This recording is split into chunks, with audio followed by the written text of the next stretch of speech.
Nga pala mga Marikoy, pagpasensyahan nyo na kung late upload po ako ngayon.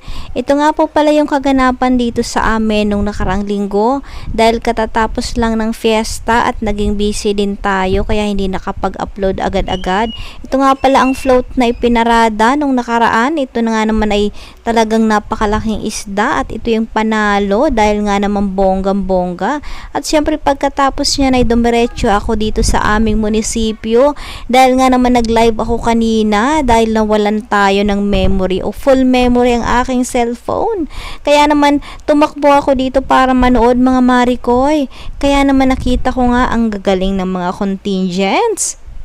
At syempre pa mga Marikoy, tamang-tama ang dating natin dahil papasok na sila dito sa municipal ground. Kaya naman tayo ay excited na makita ang kanilang mga nagagandahang mga step. At syempre meron niyang exhibition o pa-contest. Talaga namang sila ay nag-practice niyan mga Marikoy at ginalingan masyado para lang dito sa competition na ito. Ngayong kapiestahan dito sa aming lugar. Kaya naman ang paparating na ito ay hindi ko alam mga Marikoy. Kaya naman kayo na ang bahala basta magagaling sila. Sila nga pala ay galing sa iba't ibang mga eskwelahan na maglalaban-laban dito sa ating kapiestahan dito sa lugar namin. Kaya naman talagang makikita natin ang gagaling nila dahil nga naman ngayon ay fiesta kaya naman ang bongga ng kanilang mga parada. Yung papasok na yan ng mga contingents, ito ang amin dito lang sa aming lugar at andyan nga ang aking pamangkin. Kaya naman ako ay nanood dahil lang sa kanya. Joke lang. Syempre naman lahat sila magagaling mga Marikoy kaya lamang ay may mas pinakamagaling talaga na pipiliin ng ating mga hurado. At ito na nga papasok na ang contingents number 2. Pasensya na po at hindi ko nakuhaan yung contingent number 1.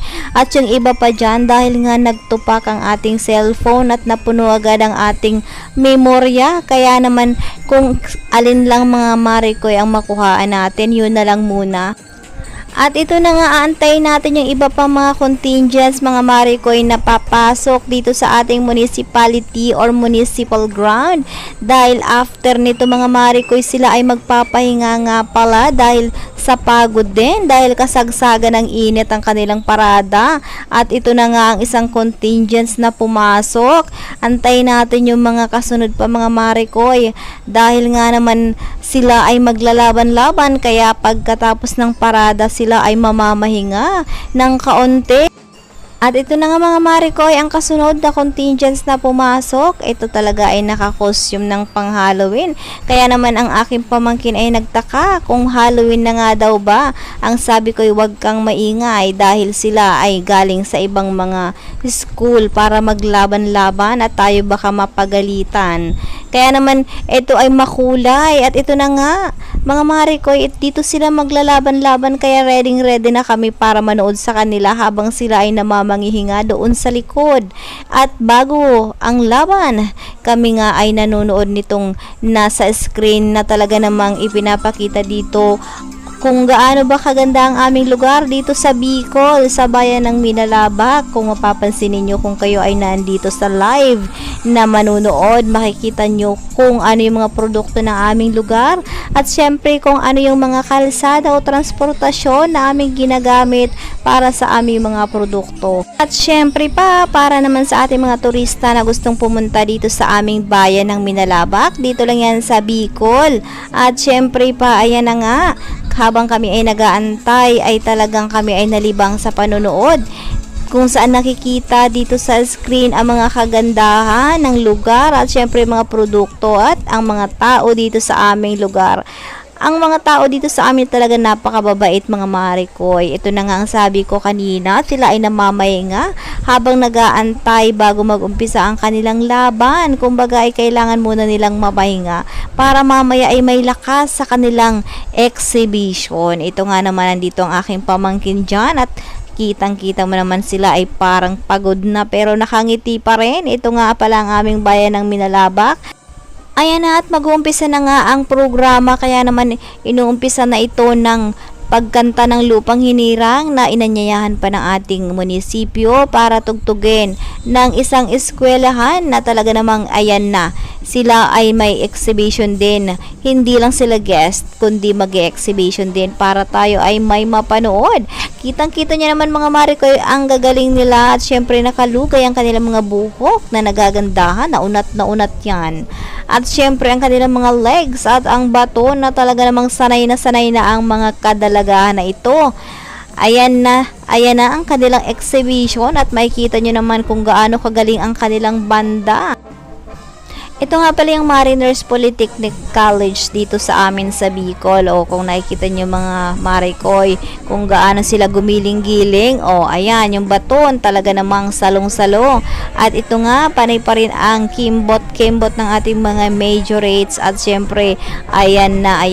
Sobrang galing yan mga Marikoy. Kung kayo'y naandito sa live na audience, talagang makikita nyo ang mga ngiti ng mga nanonood na tuwang-tuwa sila at nag-i-enjoy dahil nga naman sa sobrang lambot ng mga baywang at katawan nitong ating mga banda ng marinero o diva. O tingnan nyo po naman ang leader, talaga namang hampas dito, hampas doon at syempre kimbot dito, kimbot doon. Ang lambot ng katawan na parang uod. Ayan na nga, 'di ba? Ganyan dito sa amin tuwing fiesta, mayroong mga kaganapan na ganito, talaga namang mag-i-enjoy ka. At syempre mga Marikoy, sa loob ng isang linggo ay maraming naganap. Bago dumating ang kapistahan dito sa aming lugar, andyan yung mga Miss Buswak or ang ating beauty pageant. At syempre, nagkaroon din ng mga guests galing sa iba-ibang lugar o kagaya ng mga PBA legends. At syempre, yung banda ng Six Cycled Mind na tumugtog. At mayroon pa tayong mga pa-contest dyan sa iba-ibang barangay, kaya naman talagang inabangan at syempre nag-enjoy yung ating mga bisita at mga tao dito sa aming bayan, kaya naman kami natutuwa at talaga naman nagkakaroon ng ganitong mga activities after ng pandemya, kaya naman nawa ay magtuloy-tuloy na para naman sa ganitong mga okasyon tayo ay nag-i-enjoy at syempre nagkakatipon-tipon, di ba? Dahil nga naman sa tagal na hindi tayo nagkasama-sama ng face to face. O yan, tapos na sila. O diba, ang galing nila. At syempre, ito na yung contingents number 2, ang ating Minalabak National High School. Dito lang yan sa ating poblasyon. Pagpasensyahan nyo na mga Marikoy kung hindi ko nakuhaan yung iba dahil talaga napuno ang ating memorya. Hayaan nyo at sa susunod ay pag-iigihan natin ang pagkuha ng video. Ayan na, handa na sila para sa kanilang exhibition. Ayan na nga mga Marikoy, sila ay nakapwesto na dahil any moment ay mag-uumpisa na ang kanilang exhibition. At syempre ready na at kabado na rin ang ating mga nanonood. Ayan na, sinasabi ko sa inyo mga Marikoy, talaga namang ang gagaling nila. Sa umpisa pa lang talagang mapapawaw ka. At syempre mga Marikoy, hindi ko natapos ito. Kagaya nga ng sabi ko, talagang hindi nakasama ang ating cellphone. O ayan, 'di ba? Ang galing nila. Yan ang kanilang intro. At syempre susunod yan ay talagang ang galing mga Marikoy. Kung yung mapapanood talaga naman sa ating FB Live ng ating Minalabak, live na live yan. At syempre pa, dito na lang muna ito mga Marikoy dahil hindi ko talaga ito natapos. Kaya salamat sa inyong panonood at kita-kits ulit tayo sa ating mga susunod na vlog. God bless mga Marikoy. See you!